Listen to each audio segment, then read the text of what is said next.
Bismillahirrohmanirrohim. Assalamualaikum warahmatullahi wabarakatuh. Waalaikumsalam warahmatullahi wabarakatuh. Jamaah. Yeay. Oh jamaah. Yeay. Alhamdulillah. Alhamdulillahirabbil alamin. Allahumma sholli ala sayyidina Muhammad wa ala ali sayyidina Muhammad. Masya Allah jamaah yang dirahmati Allah. Mudah-mudahan kalau jamaah menonton Islam itu indah hari ini insya Allah akan selalu bahagia, sehat, berkah dan mendapatkan ilmu yang barokah. Amin ya rabbal alamin. Nah seperti biasa jamaah sebelum kita masuk ke pembahasan tema, aku mau mengajak nih untuk menonton video tayangan. Silahkan. Video beredar di media sosial berisi permintaan tolong yang disampaikan seorang pria dan rekan-rekannya. Pria yang belakangan diketahui bernama Samsul Hasan ini mengaku menjadi salah satu korban tindak pidana perdagangan orang di Myanmar. Ia dan sejumlah warga Kecamatan Kebon Pedes, Kabupaten Sukabumi, Jawa Barat juga mengaku disekap di Myanmar. Keluarga Samsul mengaku pria itu berangkat ke luar negeri untuk bekerja. Namun belakangan keluarga justru dimintai tebusan sebesar 50 juta rupiah untuk bisa memulangkan Samsul. Ya ampun, kasihan banget. Ayo ibu-ibu, kita selamatkan mereka biar mereka semua pulang ke Indonesia dengan aman. Siap ibu. Tepuk tangan dulu. Tepuk tangannya Masya Allah. Jadi kita harus bantu mereka. Minimal kita doain ya Bu. Iya benar. Dengan Ibu siapa sih? Ibu Dahlia. Oh Ayo Ibu sapa-sapa Dahlia. ya nonton. Halo. Dahlia. Iya. Ibu Dahlia dari pengajian Al Barokah Jiwa Baru Lubai, Kabupaten Muara Enim, Sumatera Selatan. Masya Allah. Ibu Dahlia katanya sampai mau ke sana berangkat mau menjemput. Itu Yakin mau ke gimana itu? Myanmar? Iya, by the way ini gimana nih Ustadz sikap kita saking sayang sama saudara. Kita suruh minta tolong duduk dulu Ibu Oh kasihan. iya. Terima kasih Pak Silahkan, Ustadz. Ibu. Dia Terima mau ke kasih Ibu. Myanmar sekarang kok ya. Mungkin ya. Boleh Ustadz bagaimana? Silahkan. Izin Ustazah dan Sasam, satu hal buat kita menyikapi ketika ada saudara kita terkena musibah.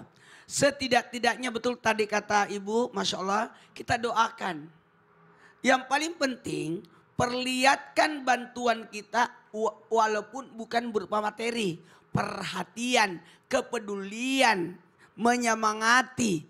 Makanya ada namanya takziah. Ulangi, takziah. Menghibur ketika ada orang yang berduka. Menolong semampu kita. Apa yang kita bisa bantu? Mungkin pakai tenaga kita. Mungkin pakai waktu kita. Waktu artinya menemani dia, menghibur dia. Kalau ada dana, ya bantu lewat dana. Ya, jangan berikan beban yang berat padanya. Dengan cara, kenapa bisa? Kenapa bisa? Jangan menghujat. Jangan menghakimi. Jangan, maaf ya. Mungkin gara-gara kamu tuh, kenapa jangan. Jadi tenangkan orang yang kena musibah itu sehingga dia merasa ringan musibahnya karena dia tidak merasa sendiri. Inilah yang harusnya kita lakukan untuk mengingatkan akan ingat Allah. Dia tidak sendiri, ada yang bisa menolongnya. Makanya ada namanya empati, simpati. Ulangi. Empati, simpati. Bagaimana kita ikut merasakan penderitaan saudara kita. Datanglah. Makanya kalau ada yang berduka datang ya Bu. Insya Allah. Ada orang sakit besuk ya Bu. Ada yang minta tolong bantu ya Bu. Karena tidak mungkin dia datang ke rumah kita minta tolong kalau tanpa ada kebutuhannya. Maka tapi jangan memanfaatkan. Dia lagi butuh kita justru menjerumuskan. Jangan begitu ya. Dengan cara mungkin dia terlilit utang, ada masalah, kita tambah, jangan tambah lagi. Oh, Masya Allah. Terima kasih Ustadz penjelasannya. Begitu ya jamaah yang di rumah. Jadi kita harus punya rasa empati, simpati. Jangan malah kita menghujat, jangan kita malah menyinyir. Apalagi kita kan balik lagi ya, kita semua manusia banyak dosa. Bener gak ibu-ibu, bapak-bapak? banyak dosanya ya. Kalau misalkan ada cara untuk menghapus dosa-dosa kita, kayaknya aku mah kepengen gitu ya. Nih buat jamaah nih yang merasa banyak dosa, wajib pantengin. Karena ternyata ada caranya loh jamaah untuk bisa menghapus semua story atau kisah dosa-dosa kita, baik yang kita lakukan saat ini maupun di masa lampau. Mau tahu? Langsung aja yuk kita bahas. Tema kita pagi hari ini adalah gini nih cara hapus histori dosa. Tepuk tangannya. Masya Allah. Nah jamaah langsung nih ya kita mau masuk ke pembahasan tema. Tapi ada video tayangan lagi nih yang mau kakak kasih lihat. Ini dia jamaah.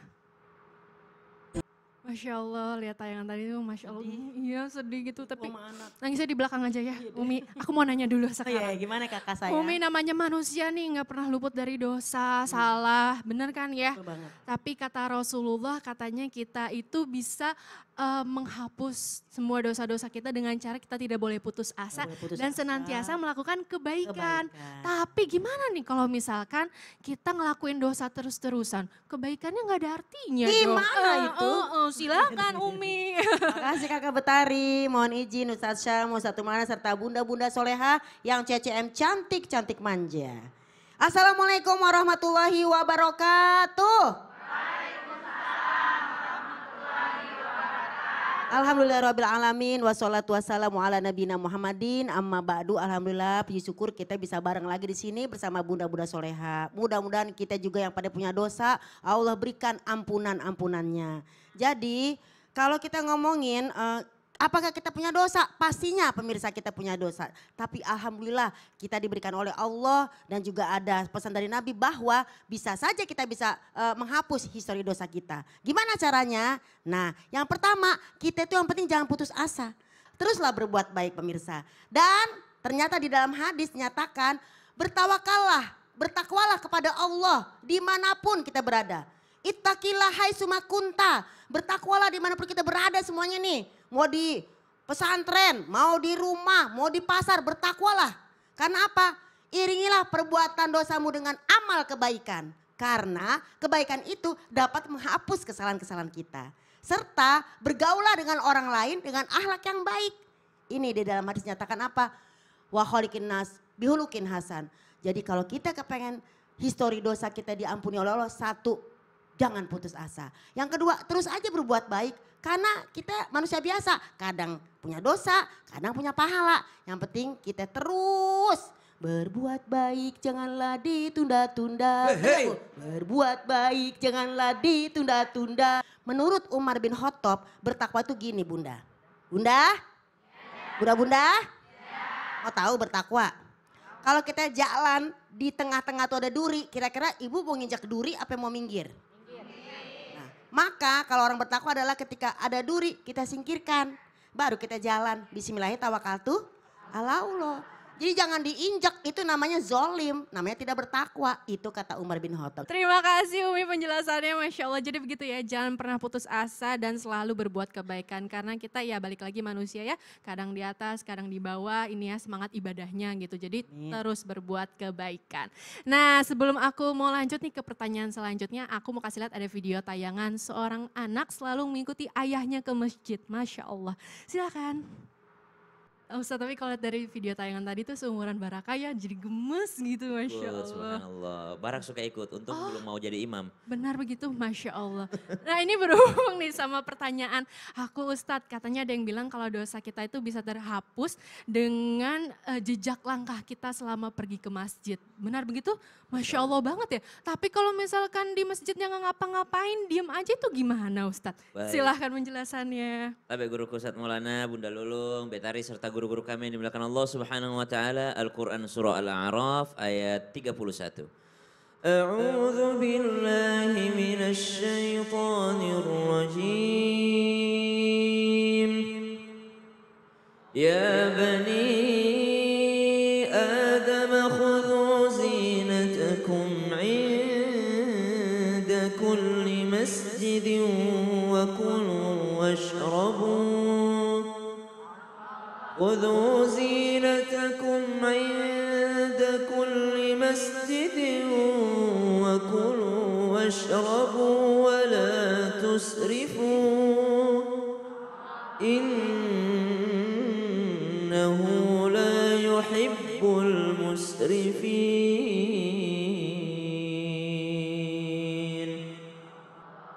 Allah Subhanahu wa taala memerintahkan kita untuk selalu memenuhi daripada rumahnya Allah, yaitu masjid. Dan tempat yang paling terbaik di atas muka bumi ini adalah masjid. Maka sering-seringlah kita untuk berjalan menuju masjid. Karena cara menghapus histori dosa yang kedua adalah berjalan menuju masjidnya Allah Subhanahu wa taala. Kullu khutwatin, setiap perjalanan ilal masjid, ke masjid, maka yuktabu lahu biha hasanah, maka dicatatkan baginya ke pahala, wa yumha biha sayyi'ah, dan juga dihapuskan dosa. Jadi bukan hanya menghapus histori dosa, tapi juga mencatatkan baginya pahala. Kemudian mengangkat baginya satu derajat. Lalu dikatakan kalau di masjid nggak ngapa-ngapain, subhanallah. Ada satu hadis lain lagi dari Sayyidina Abu Hurairah radhiyallahu anhu warḍah, kata beliau, siapa yang di rumahnya, man tatahhara, siapa yang bersuci dari rumahnya, kemudian dia berjalan menuju masjid liyuqadha, untuk menunaikan daripada kewajibannya. Jadi dia ke masjid bukan ngapa-ngapain tapi untuk menunaikan kewajiban. Berarti ke masjid untuk sholat berjamaah. Dia datang ke masjid, maka baginya dihapuskan dosanya, dicatatkan pahala dan diangkat derajatnya. Pertanyaan selanjutnya, kalau di masjid nggak ngapa-ngapain, subhanallah, berarti di masjid dimintanya untuk menunaikan kewajiban ataupun bermajelis ilmu. Yang ketiga, bagaimana hukumnya kalau ke masjid naik motor? Kan disuruhnya berjalan nih, kalau naik motor bagaimana? Lihat keadaan. Kalau naik motor justru malah bisa goncengin orang, tambah banyak pahalanya naik motor. Oh benar. Apakah beda pahalanya naik mobil dengan jalan kaki? Lihat keadaan. Kalau dengan naik mobil banyak tetangga Banyak bisa yang ikut, ikut. maka lebih banyak pahalanya naik mobil dibanding jalan kaki. Naik bis gitu, lebih banyak. Tapi kalau masjidnya cuma 50 meter, 100 meter, tentu saja berjalan lebih baik. Bagus juga untuk olahraga. Oh begitu, Masya Iya. Allah. Dan Terima pulangnya pun demikian. Oh iya, jangan berangkat naik motor, pulang motornya gak dibawa gitu ya. Baik, Terima kita kasih Ustaz sama-sama. penjelasannya, Masya Allah. Bener juga ya. Oh iya, ini katanya Ustadz Maulana ada info menarik. Ada juga menghapus histori dosa. Mana tuh caranya? Dengan cara berdonasi. Tutupilah keburukanmu, dosamu dengan kebaikan. Insya Allah. Maka CT Arsa Foundation yang terus berupaya untuk memutus mata rantai kemiskinan melalui pendidikan yang berkualitas dan kesehatan yang optimal. Maka kami mengajak kepada siapapun yang peduli dan ingin turut berkontribusi meringankan beban mereka dengan cara men-scan QRIS CT Arsa Foundation di bawah ini. Sini. Tuh ya, jangan sampai nggak donasi biar makin Iya. berkah hidupnya ya. Dan jangan kemana-mana, tetap di Islam itu Indah. Jamaah, oh jamaah. Alhamdulillah.